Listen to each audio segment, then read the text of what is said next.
मेरे अनुभव थोड़े विपरीत मालूम पड़े। मेरे अनुभव थोड़े अलग मालूम पड़े, क्योंकि कुछ सोशल मीडिया प्लेटफॉर्म पर नंबरों को भी विभाजित कर दिया गया है।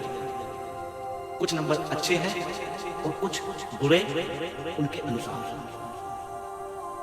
अंकों को अच्छा या बुरा बताने वाले हम तुच्छ मनुष्य कोई है ही नहीं। हमारे पास वो अधिकार है ही नहीं कि हम नंबरों को या अंकों को अच्छा या बुरा बताएं। कर्मों के हिसाब से और जीवन किस तरीके से आपको जीना है वो आपके अंगों में छुपा हुआ है, वो आपके मूलांक और भाग्यांक के अंदर छुपा है। ऐसा कतई नहीं है कि किसी भी नंबर के अंदर, किसी भी अंक के अंदर केवल अच्छी बातें हो। सभी अंकों में कुछ अच्छाई है तो कुछ बुराई है, वो सभी के अंदर है। अगर आप भी अपने अंकों के गुणों के आधार पर मेहनत करेंगे तो आप भी उसी के बराबर में खड़े होंगे। अपने नंबर से डरने की आवश्यकता नहीं है, अपने नंबरों को हथियार बनाने की आवश्यकता है, क्योंकि हर इंसान सेम तरीके से सक्सेसफुल नहीं हो सकता।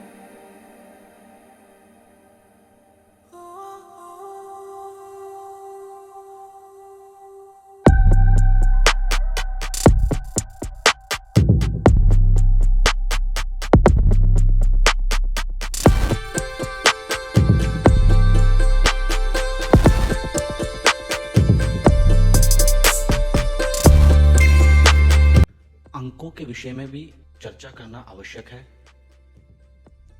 क्योंकि अंकों के विषय में अलग अलग भ्रांतियां फैली हुई हैं।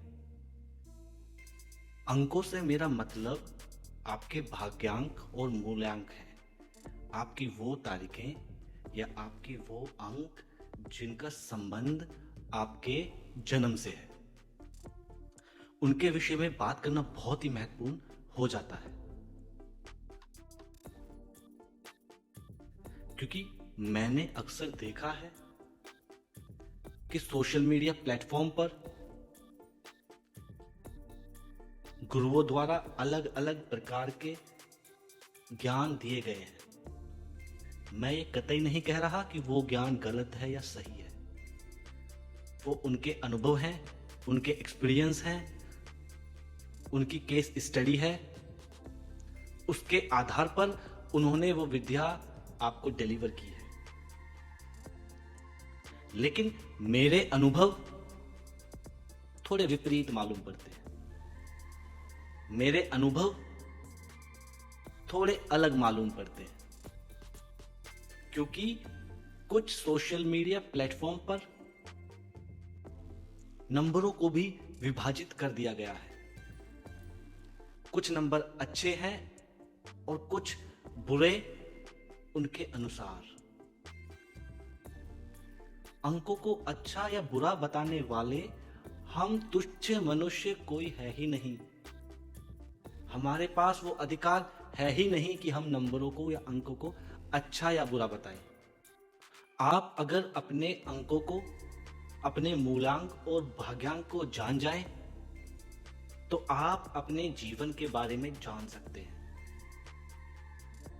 आप अपने परिवार के सदस्यों के जीवन के बारे में जान सकते हैं, उनके व्यवहार, उनकी पसंद, उनके तरीके के बारे में जान सकते हैं, क्योंकि पूरा जीवन इन अंकों के चारों तरफ ही घूमता है।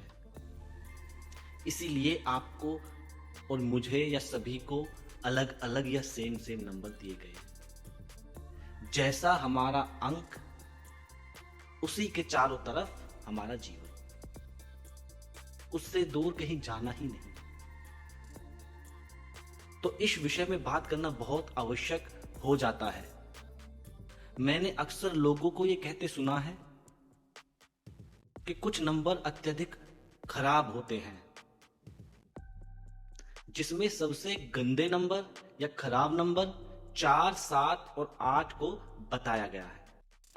मैं आपको बताना चाहता हूं कि मेरा खुद के 4 और 8 मूल्यांक और भाग्यांक हैं, लेकिन मुझे नहीं लगता कि मेरे जीवन में कोई समस्या है, बल्कि मैं तो बहुत ज्यादा आनंदमय जीवन व्यतीत कर रहा हूं। इवन उनसे भी ज्यादा जिनके मूलांक और भाग्यांक को इनके द्वारा बहुत अच्छा बताया गया है। आपको ये बात समझनी होगी। तथा इस तरह की बातों से बचना होगा। आपको या मुझे या किसी को भी जो अंक, जो मूल्यांक और भाग्यांक ईश्वर द्वारा दिए जाते हैं, वो इसलिए दिए जाते हैं कि हमें अपना जीवन उसके अनुसार जीना है। हमारे जो पिछले कर्म हैं उनके अनुसार वो नंबर दिए जाते हैं, और उन नंबरों के अनुसार, उन नंबरों के गुण के आधार पर हमें अपना जीवन जीना है। जैसे जो गुण उन नंबरों के हैं, जो कैरेक्टरिस्टिक उन नंबरों के हैं, उन्हीं नंबरों के आधार पर, उन्हीं अंकों के आधार पर हमें आगे अपना जीवन जीना है। इसलिए वो नंबर या अंक हमें दिए गए हैं, और इसीलिए इंसान को अलग अलग अंक दिए जाते हैं कर्मों के हिसाब से, और जीवन किस तरीके से आपको जीना है वो आपके अंकों में छुपा हुआ है, वो आपके मूलांक और भाग्यांक के अंदर छुपा है। आप उनसे भाग रहे हैं। आप जो बताया गया है कुछ लोगों द्वारा कि 5 और 6 नंबर भाग्यशाली हैं, आप उसी दौड़ में लगे हुए हैं, अपने कर्मों के आधार पर जीने के तरीके को छोड़कर आप उस दूसरे नंबर के आधार पर जीने की होड़ में लगे हैं। ऐसा कतई नहीं है कि किसी भी नंबर के अंदर, किसी भी अंक के अंदर केवल अच्छी बातें हों। सभी अंकों में कुछ अच्छाई है तो कुछ बुराई है, वो सभी के अंदर है। जिन अंकों को बहुत ही अच्छा बताया जाता है उनके अंदर भी है कि कुछ अच्छाई और कुछ बुराई। जरूरत है तो आपको अपने अंकों के गुणों को जानने की कि मेरे अंकों के गुण क्या हैं और क्या अवगुण है। अपने जीवन में अपने अंकों के गुण लेके आ जाएं, आपका जीवन एकदम सुखमय हो जाएगा, चाहे वो कोई भी अंक क्यों ना हो। फिर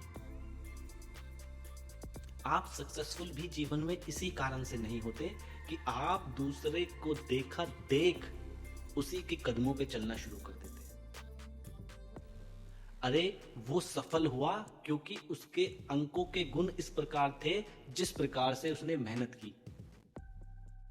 आप मेहनत करो अपने अंकों के गुणों के आधार पर, लेकिन नहीं, आप तो देखा देख भागते हैं और अंत में मुंह के बल गिर जाते हैं। अगर आप भी अपने अंकों के गुणों के आधार पर मेहनत करेंगे तो आप भी उसी के बराबर में खड़े होंगे। फर्क बस इतना होता है कि कुछ अंकों को जीवन में मेहनत ज्यादा करने की आवश्यकता होती है और कुछ को कम। वो कैसे? वो पिछले कर्मों के आधार पर बस। लेकिन गुण के आधार पर आप कार्य करेंगे तो सफल बराबर ही होंगे। अपने नंबर से डरने की आवश्यकता नहीं है, अपने नंबरों को हथियार बनाने की आवश्यकता है, क्योंकि वही आपके प्लस पॉइंट्स हैं, वही आपको इस भीड़ से अलग करते हैं। लेकिन आप उन्हीं को छोड़कर एक ट्रेडिशनल रास्ते पे भाग रहे हैं। एक ही दवाई हर रोग में कार्य नहीं कर सकती। हर इंसान सेम तरीके से सक्सेसफुल नहीं हो सकता। ईश्वर द्वारा जो आपको गुण दिए गए हैं उनका इस्तेमाल आपको करना ही पड़ेगा। उदाहरण से मैं जो खराब नंबर बताए जाते हैं उन्हीं को लेता हूं। मान लेते हैं किसी का अंक 8 है, मूल्यांक या भागांक।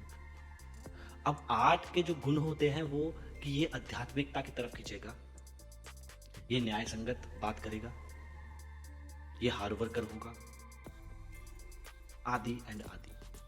अब आप मुझे ये बताएं, ये तो सारी अच्छी चीजें हैं, तो नंबर में बुराई कहां से हो गई? बुराई है तो आपकी सोच में, क्योंकि आप अपने आप को जानना ही नहीं चाहते। आप तो दूसरों को देखकर उन्हीं के आधार पर आगे बढ़ना चाहते हो। आपको मतलब ही नहीं कि आपके अंदर ईश्वर ने कौन से गुण डाले हैं। कोई भी एग्जाम्पल मुझे बता दीजिए कि फला के पास ये नंबर है और ये बहुत भाग्यशाली नंबर है और उसके जीवन में कोई समस्या नहीं है। कोई भी नंबर हो, कोई भी मूल्यांक या भाग्यांक का व्यक्ति हो, जीवन में परेशानियां सभी की होंगी और कामयाबी जीवन में सभी हो सकते हैं, बशर्ते अपने नंबरों के, अपने अंकों के गुण को जानकर उनके आधार पर मेहनत करी जाए। आप अगर अपने अंकों को पूर्णतः जान ले तो आपको पिछले कर्म, आने वाले कर्म, अपना स्वभाव, अपने परिवार के सदस्यों का स्वभाव, उनकी इच्छाएं, उनकी बुराइयां, सब कुछ पता होगा और आप उसी के आधार पर कार्य करेंगे। मूल्यांक और भाग्यांक के विषय में हम अन्य किसी वीडियो पर चर्चा डिटेल में करेंगे, ताकि आप अच्छी तरह ये समझ जाएं कि आपके नंबर ही आपके हथियार हैं। आपको नंबर बदलने की आवश्यकता नहीं है, क्योंकि अगर आपने नंबर बदल भी लिया तो आप ना रहेंगे। ईश्वर ने जो आपको पैदा किया था, आप वो नहीं रहेंगे। फिर मतलब ही क्या रहा आपको पैदा करने का? मान लेते हैं कि आपने 5 नंबर ले लिया, 6 नंबर अपने जीवन में लागू कर दिया, आपके जीवन में बदलाव आ भी गया, तो पहला तो ये कि वो बदलाव आना ही था। दूसरा, मान लेते हैं कि वो बदलाव उस अंक के कारण आया, लेकिन जो आपके कर्म बच गए, जो मूल्यांक या भाग्यांक ईश्वर ने पहले आपको दिया था, और वो कर्म आपके बच गए क्योंकि आपने अंक बदल लिए अपने जीवन को अच्छा करने के लिए, तो वो कर्म कब करोगे आप? वो भी तो आपको ही करने हैं, आज नहीं तो कल। उनसे तो नहीं बचा जा सकता। इसलिए पागल ना बने, अपने अंकों को अपना हथियार बनाएं, एक दूसरे को देख के ना भागे, अपने अंकों के गुण और अवगुण को जाने। अगली किसी वीडियो में हम मूल्यांक और भाग्यांक के गुण और अवगुणों के बारे में चर्चा करेंगे। आपको कहीं किसी के पास जाने की आवश्यकता नहीं है, आपके नंबर ही आपका हथियार है। बस आपको उस नंबर के अनुसार संवरना है, उस नंबर के अनुसार संभलना है, और आगे आप पाएंगे कि आपके पास भी औरों की तरह अलग हथियार है। आपके पास भी औरों की तरह कुछ ना कुछ प्लस पॉइंट है जो सिर्फ आप ही के पास है। तो अपने नंबर से ना घबराएं, अपने नंबर को अपना हथियार बनाएं, और उन्हीं के साथ, उन्हीं के सहारे कार्य अपने जीवन में करें, ताकि आप भी सफल हो सके अपने गुणों के आधार पर, ना कि किसी को देख के।